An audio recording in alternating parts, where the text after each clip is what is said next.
I should have remembered that silence can be louder than words. The night it all fell apart wasn't marked by a screaming match or a thrown glass. It began with clinking silverware and polite laughter echoing around my dining table. I was turning 35, and for once, I felt like everything was steady. My husband, Daniel, had insisted on hosting a dinner. My younger sister, Claire, sat across from me, smiling wider than usual. She looked radiant, almost glowing, but I didn't think much of it. Not until she cleared her throat and said, "I have an announcement." I put down my fork, expecting something ordinary. A new job, maybe. But then she looked at Daniel before looking back at me, and my stomach sank. That glance carried weight. "I'm pregnant," she said, her hand trembling as it brushed her hair behind her ear. The table erupted with congratulations. My mother gasped, my father smiled proudly, and a few friends clapped. But my heart slowed, then stuttered. Because Daniel didn't look surprised. He didn't even fake it. He just lowered his gaze, almost shamefully, like a child caught red-handed. "Congratulations," I managed, my voice tight. Claire's eyes didn't leave me. There was something sharp in them, almost daring me to ask. Almost daring me to connect the dots. And I did. The silence between Daniel and me as everyone continued eating told me everything. My own husband, my partner of 12 years, had gotten my sister pregnant. I excused myself to the bathroom, gripping the edges of the sink until my knuckles turned white. My reflection looked like a stranger, pale, trembling, eyes rimmed red. A war raged inside me. Should I storm out and confront them in front of everyone? Should I scream, cry, break something? Instead, I swallowed the storm and walked back out, wearing a mask. Dinner dragged on, every laugh and toast stabbing deeper into my chest. Daniel avoided my eyes, and Claire looked smug, almost victorious, as if she had won something. When the last guest left, I finally turned to him. "Tell me," I whispered. He didn't pretend not to know what I meant. He just sat on the couch, head in his hands. "It was a mistake, Emily. I swear it wasn't supposed to happen."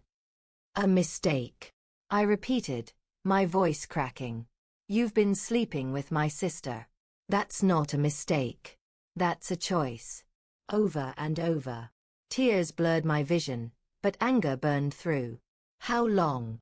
He hesitated. That hesitation was its own betrayal.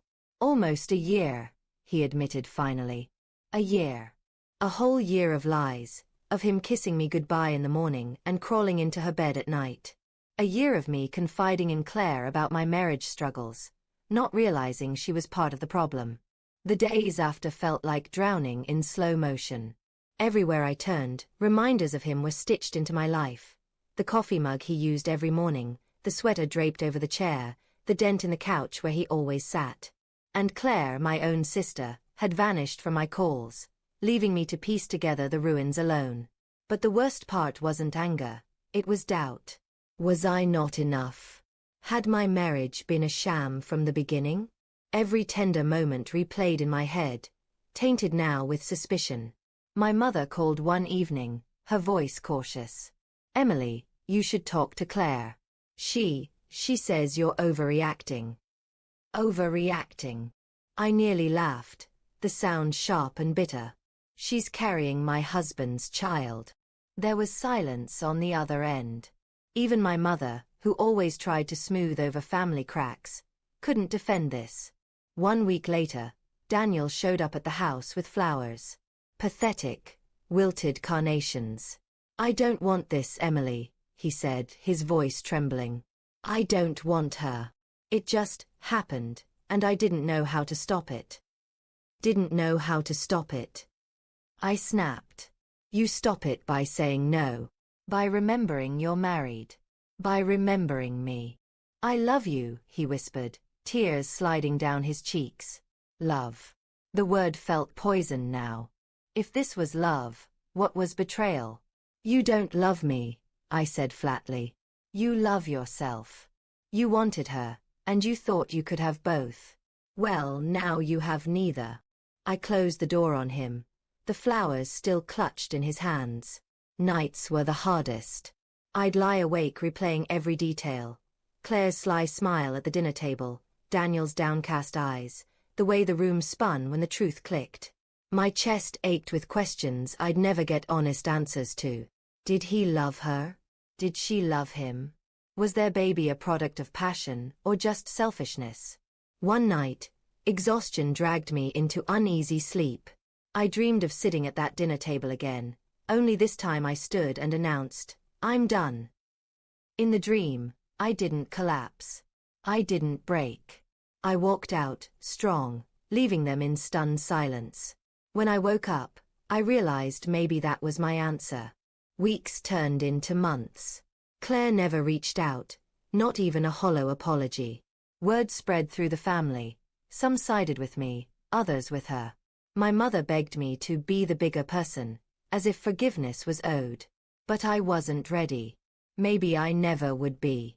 The day I filed for divorce, I walked into the courthouse with shaking hands, but as I signed the papers, a strange calm settled over me. I wasn't just ending a marriage. I was reclaiming myself. The final time I saw Daniel was almost accidental. I was leaving a grocery store when I spotted him across the parking lot, holding a car seat. Claire stood beside him, her belly round with pregnancy. They looked like a family. For a moment, pain stabbed so sharply I thought I might collapse. But then I realized something. The weight was gone. The betrayal had already broken me, but surviving it had rebuilt me into something stronger. I walked past them without a word. And in that silence, I found my power. Betrayal doesn't always come with shouts or slammed doors. Sometimes it arrives at your birthday dinner, wrapped in a smile, disguised as family. It rips through you, leaves scars you'll carry forever. But scars aren't just wounds. They're proof you survived. And I did.